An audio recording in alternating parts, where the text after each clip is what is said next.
Hey homeschoolers, I'm Melissa Webb, former full-time classroom teacher and homeschool mom turned full-time business CEO and encourager to homeschool families everywhere.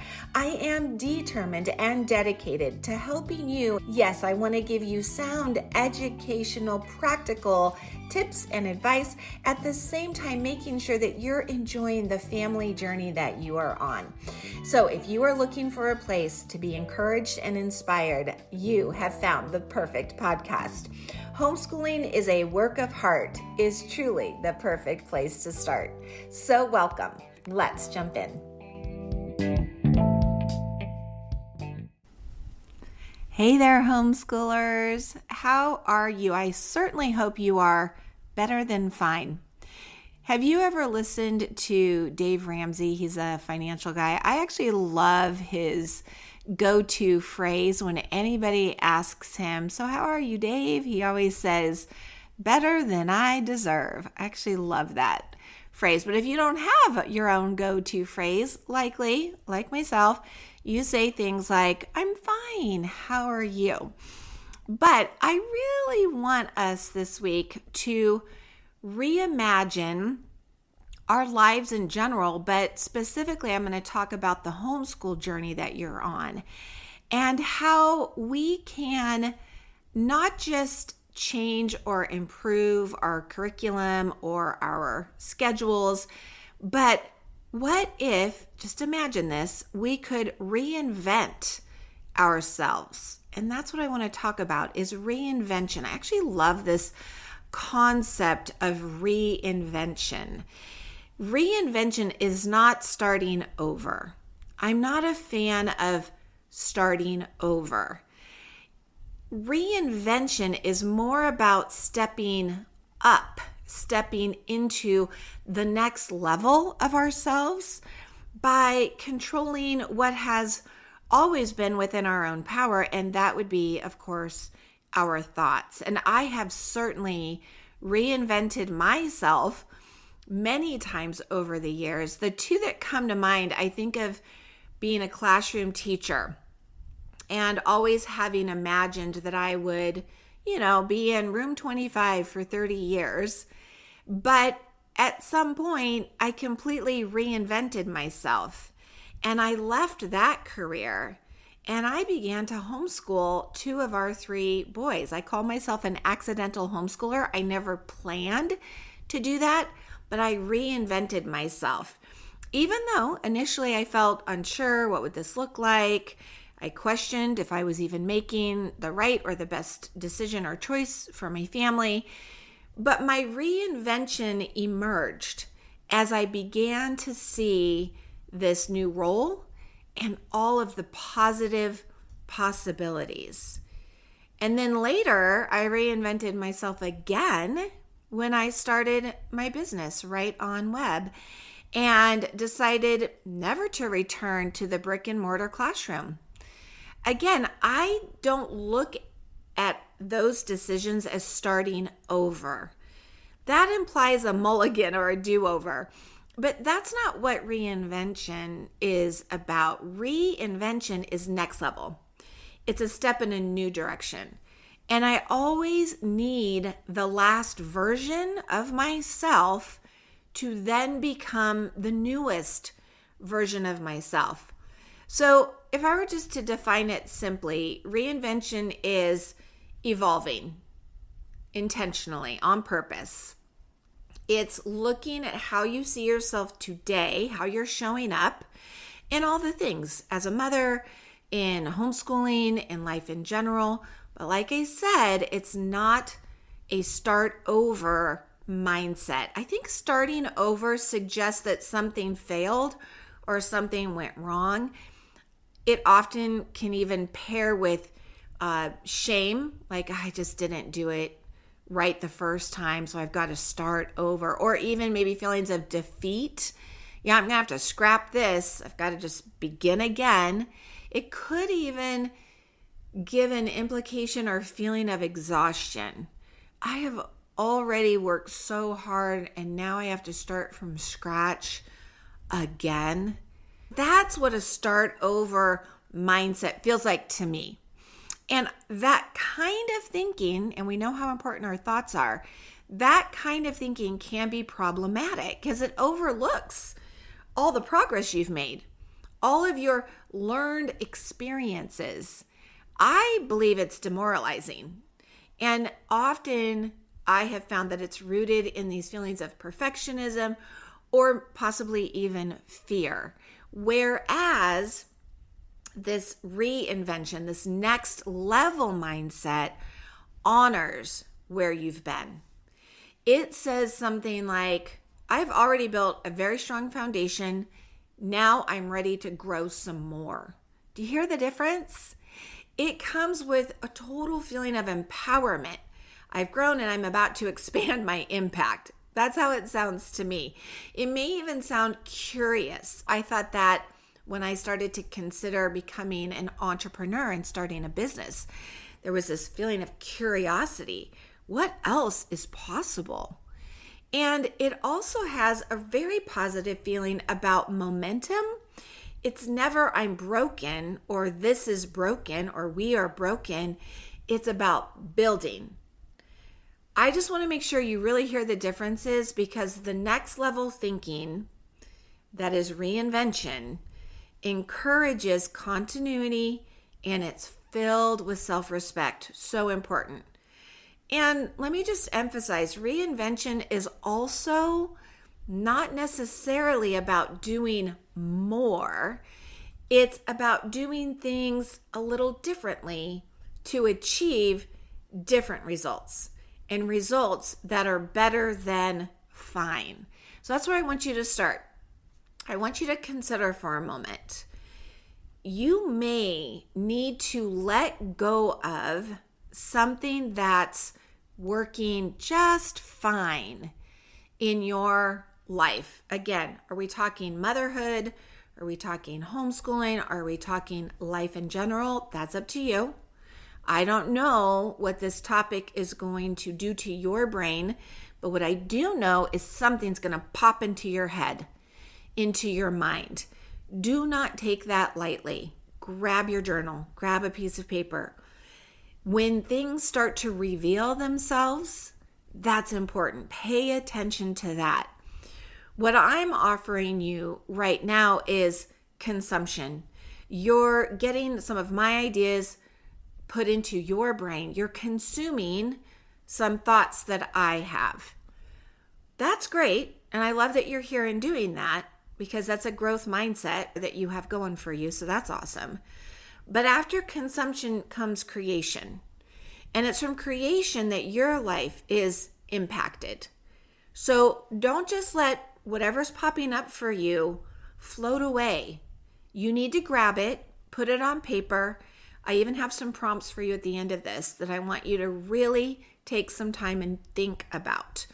So that's the first thing. Consider that you may need to let go of something that's working just fine and consider what could be better. Again, it's not that anything went wrong, but what could be next level for you. And that actually makes some people uncomfortable. It really does. So if I were to say, so how was last year's history lessons for you? Did you have a great history experience in 5th grade or whatever grade it was for your kiddos? If you were like, it was fine. We didn't love it. We didn't hate it. It was fine. That right there is something to consider. Is that what you want again? Or do you want to up level? Do you want to reinvent what history could be? Fine is not the same as fulfilling. Do you want to hear that again? Fine is not the same as fulfilling. And we want fulfilling lives, not just fine lives. I remember recently somebody had shared this bike analogy and it really stuck. And they were saying something to the effect of, I want you to imagine that you bike to work, okay? And you've been biking to work for years. The company has been growing and they've decided they're going to buy a bigger building. The only problem is it's 15 miles further away. And you say, that's fine. It's fine. I like biking. I like the outdoors. I can make it work. I'm just going to get up earlier and it's okay. It's fine. But then you have a coworker who comes along and your coworker says, hey, you know what? I know you bike and I have an extra electric bike. Would you like to try it out? See how that works? There's the person who is so comfortable in their fineness that they say, no, I'm fine. I've done it this way for years. It's no big deal. I don't mind the sweat, the extra distance. It's not going to be a problem. I'm fine. Will that person still get to work? Absolutely. Absolutely. It is fine if they keep it the way it is. But is there any chance that that person is going to miss out on something greater? That's also possible. So if instead that writer said, you know what, yeah, I would like to give your electric bike a try. Maybe the person loves it. Maybe the person doesn't love it. But unless we're willing to reinvent what it could look like, one will never know. But suddenly this person could be like, I actually love this. I am still biking, which is one of the things I love. I still am getting the fresh air every day. I love that too. But they're arriving in the same amount of time, maybe with a little less effort. With less effort, maybe a little more energy. And maybe with a little more energy, there's even a little more joy that's left over from it. It's just something to consider. That is the power of reinvention. You don't give up what works, you upgrade how it works. Fine might get you there, but better than fine gets you there, feeling whole, feeling happy, feeling ready for more. So I hope that you will go through your homeschool schedule, consider the curriculum you used. What are you going to do differently? Think of co-ops, or maybe you want to create a co-op. What about field trips? What about your homeschool design? I want you to find something in your life that has been just fine, but you're ready and you're saying, yeah, I actually want that to be better than fine. I have to let you know that reinvention can be challenging. It is challenging because reinvention is not always comfortable. And the reason why it's not always comfortable is you're going to experience something that's called cognitive dissonance, which just means the primitive part of your brain that wants things to stay predictable, comfortable, effortless is going to fight you. And it's going to be like, whoa, hold up. What are we doing? This is different. This is out of my comfort zone. This isn't like us. What are we doing here? But I want to tell you, that is exactly the point. That is what you want to experience. So just know the tension that your brain is going to experience is not a red flag. Nope. It's actually a good sign of growth. So I want you to just keep that in mind. And I want you to release some of your non-serving, potentially negative thoughts that are coming up for you. Especially if you're already feeling them, write them down. Yes, I want you to journal this out. What is coming up for you? I don't know what your brain is thinking. You could be like, yeah, I'm just not creative enough to do things differently. I'm comfortable with this, so I'm just going to stay here. I'm not strong enough in science. I could never do experiments with my kids. No, the textbook is fine. What's coming up for you? I don't know. But you do, and you will if you take the time to journal. So I really want you to journal out some thoughts, and below anything that's on the spectrum of negativity, I want you to replace it with something more empowering. Something like, I am growing into the kind of mom who knows her kids, what they like, what they dislike, what their strengths and their talents, and I can creatively blend that into a program that's going to be our best yet ever year. Or I can figure things out maybe I'm not strong in science, but I could outsource when needed. I want you to take control of any of the thoughts that are producing negativity and take ownership and change them into something more powerful. Because the power is found in controlling the controllable. And you know what's controllable? Your thoughts. Now, you may not be able to control the first impulsive thought that comes into your mind, right? They're just impulses. Something happens, we have a reaction, boom, there's a thought. But what we can do is then take that thought captive. Consider that thought. Is it serving us? Is it helping us? Is it helping you reinvent the newest version of who you want to be, especially in the upcoming new school year?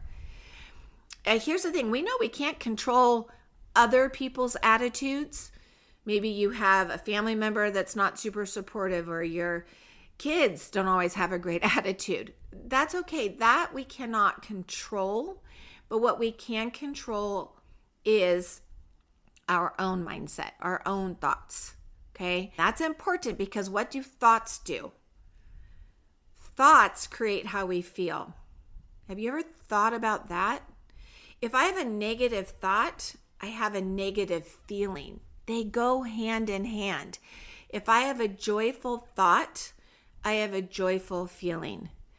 Right now, there is complete devastation and some of the saddest stories coming out in Texas after the terrible flooding that happened over the 4th of July weekend.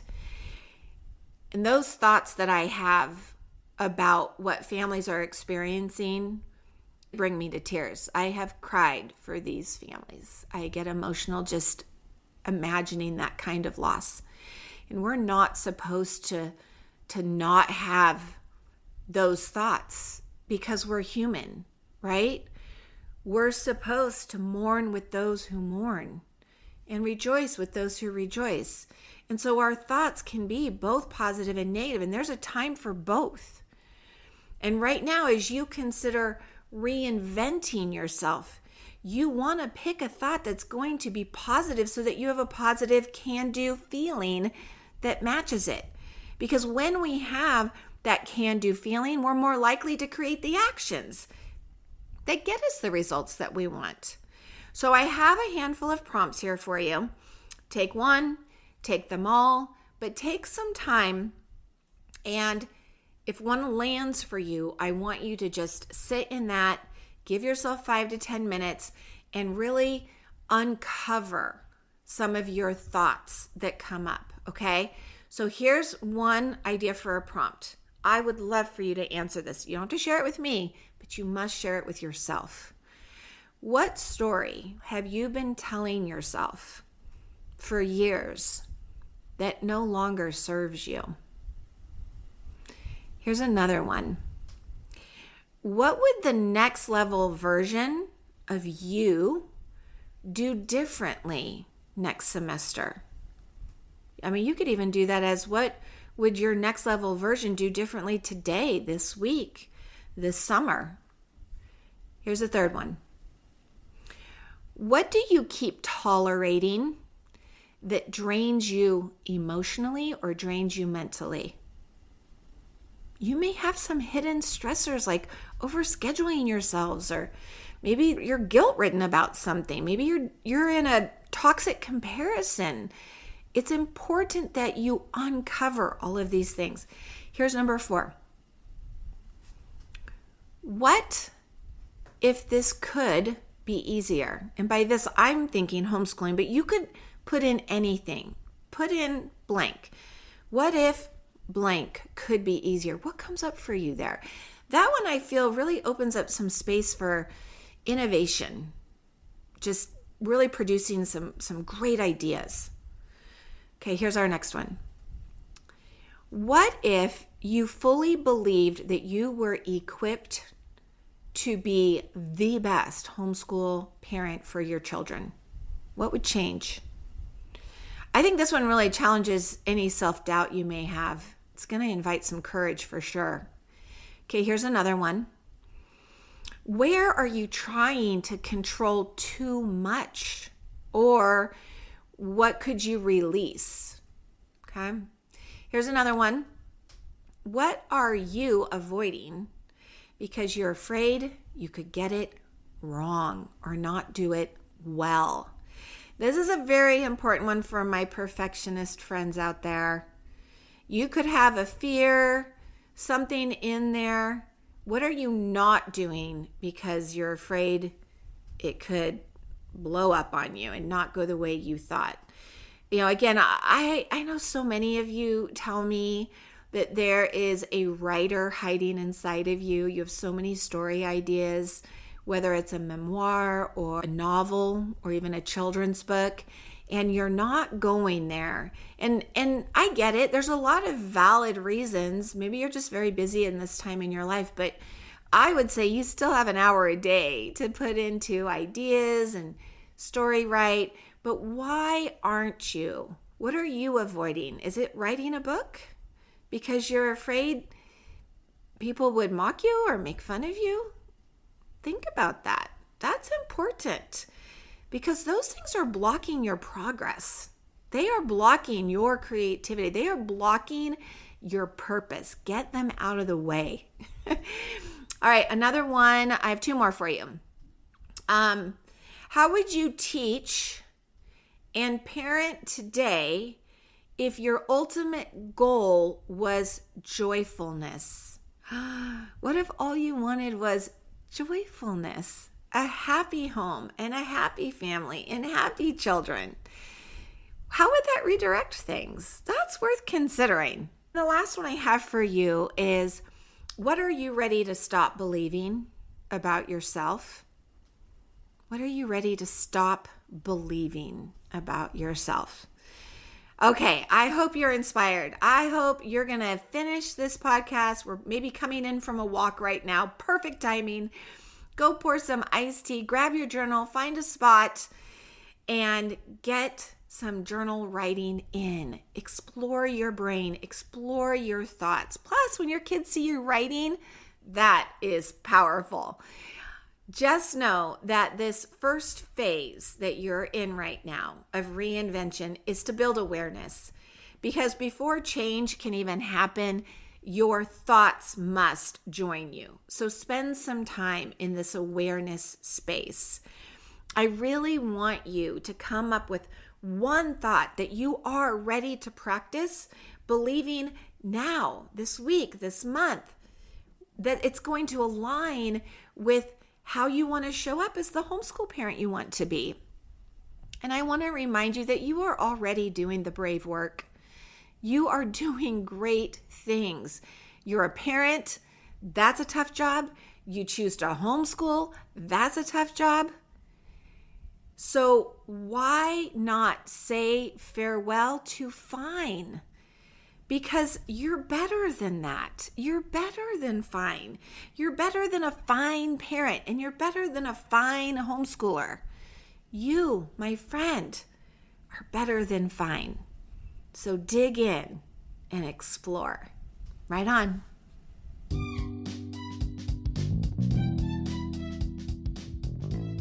Well, thanks so much for tuning in and listening this week. Hey, if this was something that you found valuable, don't forget you want to subscribe or follow so that every time a new episode is dropped, you'll be the first to know. And hey, before you go, if you are looking to get some of this academic writing under your belt and outsourced so that it's one less thing freeing you up to enjoy more time with your family, hey, you're going to want to head over to writeonweb.com to see what kinds of resources and materials I have available for you. I will look forward to seeing you there, and I will look forward to seeing you here in our next episode. Right on.